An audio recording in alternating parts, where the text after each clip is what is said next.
राज्यामध्ये जी अतिवृष्टी आणि महापूर आला त्यानंतर राज्य सरकारच्या वतीनं जे रिलीफ पॅकेज घोषित करण्यात आलं होतं त्याचा आज आढावा मंत्रिमंडळाच्या बैठकीमध्ये आम्ही घेतला। आतापर्यंत या अंतर्गत 8,000 कोटी रुपये हे रिलीज झालेले आहेत। जवळपास 40 लाख शेतकऱ्यांच्या खात्यांमध्ये पैसे पोचलेले आहेत। आज मंत्रिमंडळाच्या बैठकीत अजून 11,000 कोटी रुपये रिलीज करण्याला मान्यता देण्यात आली, कारण हे बजेटमधले पैसे नसल्यामुळे याला विशेष बाब म्हणून मान्यता देण्यात आली। आता हेही पैसे पुढच्या 15 दिवसांमध्ये शेतकऱ्यांच्या खात्यापर्यंत पोहोचवण्याचे आदेश आम्ही दिलेले आहेत। आत्ता जो काही निधी गेलेला आहे हा वेगवेगळ्या जिल्ह्यांमध्ये वेगवेगळ्या पद्धतीने गेलेला आहे। काही ठिकाणी तो पार्शल गेलेला आहे। याचं कारण आम्ही एक निर्णय घेतला होता की जशा याद्या येतील तशी मान्यता द्यायची, सगळ्या याद्यांकरता थांबायचं नाही। त्यामुळे कोणी हे कन्फ्युजन ठेवण्याचं कारण नाही की आम्हाला तर जे काही एनडीआरएफचे पैसे होते ते मिळाले पण 10,000 मिळाले नाहीत, आम्हाला 10,000 मिळाले पण 3 हेक्टरचे मिळाले नाहीत। ज्यांना 2 हेक्टरचे पैसे मिळाले आता त्यांच्या खात्यात 3ऱ्या हेक्टरचे पैसेही आपण टाकतोय, जर ते 3 हेक्टरवाले असतील तर। त्यामुळे माझा अंदाज असा आहे की पुढच्या 15 ते 20 दिवसांमध्ये पूर्णपणे शेतकऱ्यांच्या खात्यामध्ये हे पैसे जातील। 90% आम्ही शेतकरी हे पुढच्या 15 ते 20 दिवसात कव्हर करायचा प्रयत्न करू। 10% तरी देखील लागतील, कारण काहींच्या अकाउंट्समध्ये प्रॉब्लेम आहेत, काहींच्या रेकॉर्ड्समध्ये प्रॉब्लेम आहेत, काही ठिकाणी मल्टिपल होल्डिंग आहे, तेही सॉल्व्ह करण्याचा प्रयत्न चाललेला आहे। आता याच्यामध्ये निधीची कुठलीही कमतरता उरलेली नाही।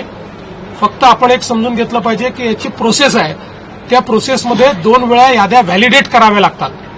कारण जसं कोणी पात्र सुटू नये तसंच कोणी अपात्र किंवा जो एलिजिबल नाही त्याच्या खात्यामध्ये पैसे जाऊ नये याकरता याच्यात मोठ्या प्रमाणात आपल्याला त्याचं रिव्हॅलिडेशन करावं लागतं।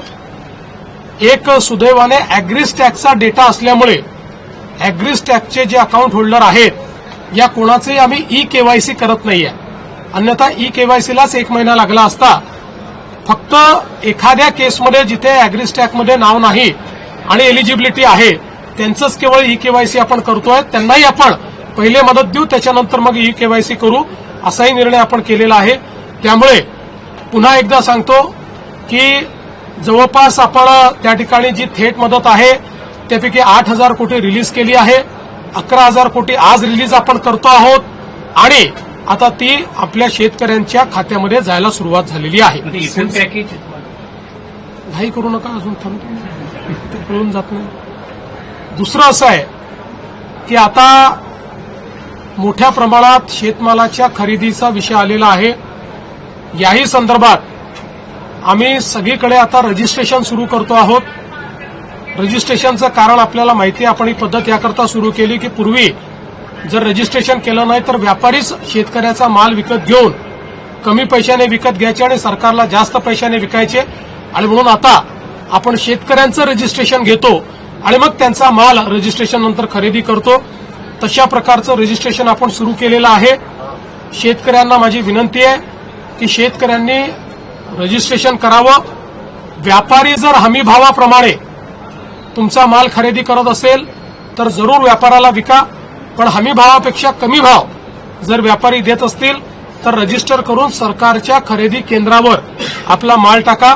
आपल्या खात्यामध्ये हमी भावाप्रमाणे आपल्याला पैसे मिळतील। तर या संदर्भातली सुरुवात देखील संपूर्ण राज्यामध्ये आपण केलेली आहे। यासोबत आज सोलापूर, तुळजापूर, धाराशिव ही जी आपली रेल्वे मार्ग आहे याच्या सुधारित आराखड्याला मान्यता देण्यात आलेली आहे।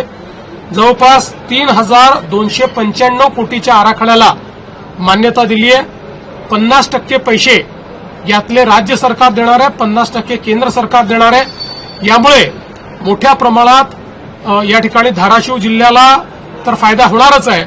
पण आपल्याला माहिती आहे की जे काही धार्मिक पर्यटन आहे, रिलिजियस टुरिझम आहे, कारण तुळजापूर आणि पंढरपूर हे दोन्ही आपल्याकरता अत्यंत महत्वाचे सेंटर्स आहेत आणि त्या दृष्टीनं सोलापूर जिल्हाच एकूण अशा प्रकारे जोडला गेल्यामुळे त्याचा फायदा होणार आहे, यालाही आज मान्यता दिली आहे. आपल्याला कल्पना आहे की यापूर्वी आपल्या राज्यामध्ये आपण एक विजन 2047 बनवायला हातामध्ये घेतलं होतं. खूप मोठ्या प्रमाणात सगळ्या विभागांनी जवळपास 7 लाख स्टेक होल्डरशी चर्चा करून, सर्व्हे करून, त्यांचे एस्पिरेशन्स घेऊन आपण हा आराखडा तयार केलाय. या आराखड्यामध्ये 2030 पर्यंतची उद्दिष्ट आहेत. 2035 जेव्हा महाराष्ट्र 75 वर्षाचा होईल तेव्हाची उद्दिष्ट आहेत आणि 2047 जेव्हा विकसित भारत आपण तयार करणार आहोत तेव्हाची उद्दिष्ट आणि त्याचा रोडमॅप आपण तयार केलाय.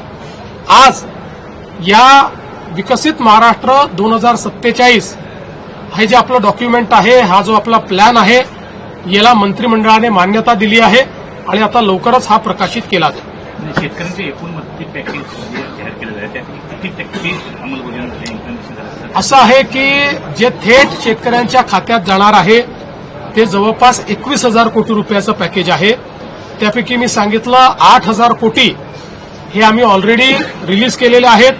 11,000 कोटी आज रिलीज करण्याकरता दिलेले आहेत आणि 1,500 कोटी रुपये स्वतंत्रपणे आम्ही रिलीज करतो. त्यामुळे ते पूर्ण जेवढं पॅकेज आहे ते सगळं रिलीज करतो. वसंतदादा शुगर इन्स्टिट्यूट चौकशी संदर्भात काही बातम्या येत आहेत, त्यामध्ये काही तथ्य आहे की? मला असं वाटतं की काही लोक जाणीवपूर्वक या ठिकाणी आमच्यावर अन्याय होतोय, आम्हाला मारलं जात आहे, अशा प्रकारचा एक माहोल तयार करण्याचा प्रयत्न करतायत.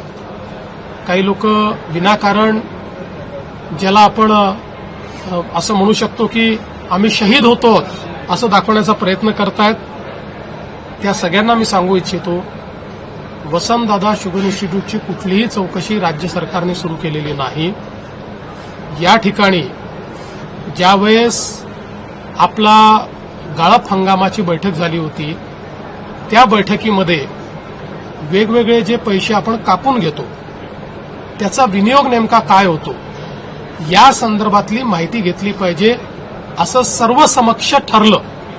त्यामध्ये आपण वसंतदादा शुगर इन्स्टिट्यूट करता वर्षानुवर्ष 1 रुपया हा कापून घेतो. त्यामुळे जसं इतरांनी त्या पैशाचं काय केलं याची माहिती मागितली तेवढीच माहिती साखर आयुक्तांनी ही वसंतदादा इन्स्टिट्यूटला मागितली आहे. त्या बैठकीत वसंतदादा इन्स्टिट्यूटचे पदाधिकारी पण होते, सगळे साखर कारखानदारही होते. सगळ्यांच्या समक्ष जे ठरलं तेवढीच माहिती मागितलेली आहे. त्यामुळे विनाकारण वसंतदादा इन्स्टिट्यूटची चौकशी चालू केली.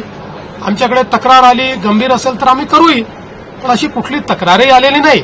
त्याच्यामुळे चौकशी करण्याचा प्रश्नच उठत नाही. सहकार क्षेत्र संपवलं जाते भाजपकडून असा आरोप सुप्रिया सुळे यांनी आणि म्हणूनच मी म्हटलं की बघा, काही लोकांना रोज खोटे डॉक्युमेंट दाखवण्याची सवय जडली आहे. आता आजच त्यांनी दाखवलेलं पॅन कार्ड हे खोटं निघालं. आता ते माफी मागणार आहेत का? त्यांनी जाहीर माफी मागितली पाहिजे. त्या संदर्भात तर आता म्हणजे ते पॅन कार्ड नेमकं काढलं कोणी याच्यावर आता एफआयआर दर्ज होतोय. त्यामुळे रोज खोटे डॉक्युमेंट आपल्याच घरी तयार करायचे आणि प्रेस कॉन्फरन्स घ्यायची आणि आपणही दिवसभर ती चालवायची आणि आम्हाला प्रश्न विचारायचे. त्यांना प्रतिप्रश्न विचारा, आता काय ऍक्शन घ्यायची, त्यांच्याकडनं माफी मागायला लावा. खोटं डॉक्युमेंट महाराष्ट्राला दिल्याबद्दल ते माफी मागणार आहेत का? त्यांना मागायला लावा माफी. बच्चू कडू यांनी दिलेल्या निवेदनासंदर्भात आपण बैठक बोलली होती, परंतु कुठला शेतकरी नेता? असं आहे की रात्री उशिरा 1 वाजता बच्चू कडू यांनी मला मेसेज पाठवला की आम्ही बैठकीला येणार असं आपल्याला म्हटलं होतं, पण आमचे सगळे शेतकरी नागपूरला जमा होत आहेत आणि आम्हीच तिथे नसलो तर त्यातनं वेगळं कन्फ्युजन तयार होईल, म्हणून आमचं मागणीपत्र आम्ही तुम्हाला पाठवतो आहोत, तुम्ही त्याच्यावर निर्णय करावा आणि आम्ही काही बैठकीला येणार नाही. त्याच्यामुळे आम्ही ती बैठक रद्द केली. आता त्यांचं जे मागणीपत्र आलं आहे त्यातल्या ज्या गोष्टीवर सकारात्मक निर्णय करता येतील, ज्याच्यावर तातडीने निर्णय करता येतील ते निर्णय आम्ही करू. त्या संदर्भात विभागाला आम्ही सांगितलेलं आहे. मतचोरी संदर्भामध्ये वारंवार केलं जात आहे. काल देखील आदित्य ठाकरे जसं राहुल गांधींनी पत्रकार परिषद घेऊन बोगस मतदान आहे तसं दाखवलं होतं, तसं आदित्य ठाकरेने दाखवलं. माझी अशी अपेक्षा होती की आदित्य ठाकरेंनी मी महाराष्ट्राचा पप्पू आहे असं प्रदर्शन हे करू नये अशी माझी अपेक्षा होती. कारण मला वाटत नाही की ते महाराष्ट्राचे पप्पू आहेत, मी काही त्यांना असं म्हणतही नाही. पण ज्या प्रकारे राहुल गांधींनी मोठी स्क्रीन लावून त्याच्यावर इकडून तिकडे येरझाऱ्या घालायच्या आणि खुदा पहाड चुहा भी नाही निकला अशा पद्धतीचं वक्तव्य करायचं, दुर्दैवाने तेच काल या ठिकाणी आदित्य ठाकरेंनी केलेलं आहे. माझी एवढीच अपेक्षा आहे, मी काय बोलणार नाही. त्याची उत्तरं इलेक्शन कमिशनने दिलेली आहेत. त्या संदर्भात इलेक्शन कमिशनने चॅलेंज देऊन ते कुठलाही त्या ठिकाणी योग्य पुरावा देऊ शकले नाहीत. त्याच्यामुळे माझी एवढीच अपेक्षा आहे की किमान तुम्ही राहुल गांधी बनू नका. याच मुद्द्यावरून 1 नोव्हेंबरला सर्वपक्षीय आंदोलन. त्याच्यावर मी कालच सांगितलं कव्हर फायरिंग आहे. त्यांना माहिती आहे निवडणुका हरणार आहे म्हणून कव्हर फायरिंग करतात. देवेंद्र जी, जिस तरीके से आदित्य ठाकरे ने कल जो वर्ली में दिखाया और उसके बाद 1 नवंबर को मोर्चा ले जाने की तैयारी, इसको कैसे देखते हैं? देखिए, मेरी अपेक्षा इतनी थी कि मैं आदित्य ठाकरे को थोड़ा बहुत जानता हूं, इसलिए मुझे अपेक्षा नहीं थी कि वो भी पप्पूगिरी करेंगे. उन्होंने भी राहुल गांधी जी की स्टाइल में बड़ी स्क्रीन लगाना और फिर हमने देखा राहुल गांधी जी इधर से उधर चल रहे, उधर से इधर चल रहे और जो बोला उसमें खुदा पहाड़ और निकला चूहा भी नहीं, ऐसा जो राहुल गांधी का प्रदर्शन था बस उसी का रेप्लिका यहां पर आदित्य ठाकरे इन्होंने किया है. और मैं ऐसा मानता हूं कि उनका कवर फायरिंग चल रहा है. उनको पता है जनता उनके साथ नहीं है, वो चुनाव में जीत नहीं सकते, इसलिए कवर फायरिंग कर रहे हैं कि हारने के बाद फिर यही वीडियो दिखाएंगे, देखिए हमने तो कहा था इसलिए हम हारे. ये एक प्रकार से लोकतंत्र का मजाक उड़ा रहे हैं.